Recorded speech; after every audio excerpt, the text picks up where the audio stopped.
All righty, everyone, on this first alert weather day, we're going to take you live, taking that look at Lake Murray. Some ripples in the water, winds kicking up a bit out that way, even seeing a few raindrops up over towards the lake. We are going to be seeing more of temperatures trying to take a step back now because of the rain, the clouds, everything combining together to stifle the sunshine. That was here for the morning. It was a lovely start to the day. I encourage people to get things done early if you could because of what we see now. Some rain chances working to pan out and also some storm potential that is working to push in as well. On average, the region is seeing a lot of widespread mid-70s, some slightly cooler, some slightly warmer. Let's see where we're headed. Let's bring forth the tidbits. We are going to be seeing humidity still working to fight back, of course, today. Already has, and now as we start to see things change with this forecast pattern, actual rain working to push in, that could, of course, alleviate some of the humidity. But the storm chances are trying to hold steady. We could see another little round later today, and then drier and hotter conditions. That is what we're looking at for Friday, so you got to get ready for that as well, pushing on into, of course,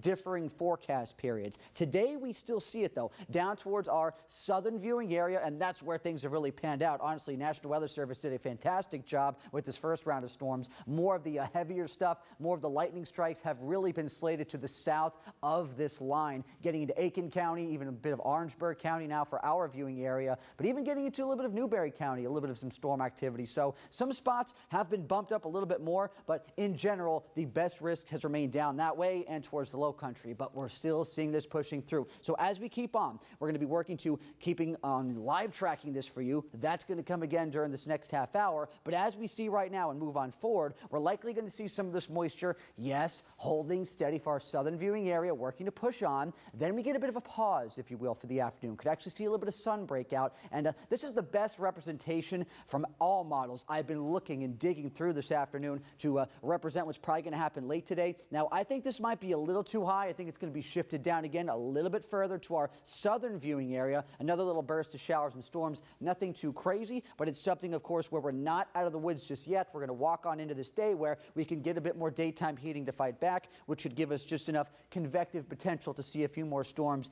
albeit at least some scattered light rain in spots. Now, as we go forward into that, Futurecast indicating overnight, and I agree with this, we should be seeing a calming sense into Thursday morning. Okay, some clouds roll in. Then we go forward into the day here where we are going to see daytime heating. Good amount of sun tries to break out, even though there will be some clouds mixing in, I think a little bit more for lunchtime. Then we go into the afternoon where it's not going to be really showcasing much, but with this pop of some storms that could still try to form, we have some mid-upper 80s coming. It's going to be a day where obviously the storm activity not as aggressive. It's not going to be like what we're seeing today. It's just more based on some lingering humidity, still a bit of instability. Not the biggest amount, though, so there's going to be some of you that easily can stay dry out there for your Thursday, which will be nice as we're getting some rain today, and then we go on into the evening period. This is going to be where a cold front drops down, could give us a quick pop of storms late evening, getting into the overnight period here. Okay, so this drops down, watch that, and then we calm down to Friday. We work to see the heat ramp up. We're talking lower 90s, good amount of sunshine. It is going to be a toasty day here. Got to be doing your best to keep it cool as Friday rolls around. Today, though, of course, we're still at Wednesday. It is Flag Day across the United States, and here locally we're talking weather again. Got some low 80s in terms of any maximum high temperatures today for the region. Got that rain potential still lingering. The storm threat, it's a first alert weather day because of it, and then what we get overnight, calming down. It's getting better. Partly clear, could still see a lingering shower here and there, those mid-60s, and then those few storm chances that will be around for Thursday. I think a few more will pop up than what we saw in the Futurecast, but it's not going to be, again, as aggressive as today. Drier and hot for Friday. A very seasonable weekend sets up for Father's Day weekend, and then still some storms trying to fight back into Juneteenth.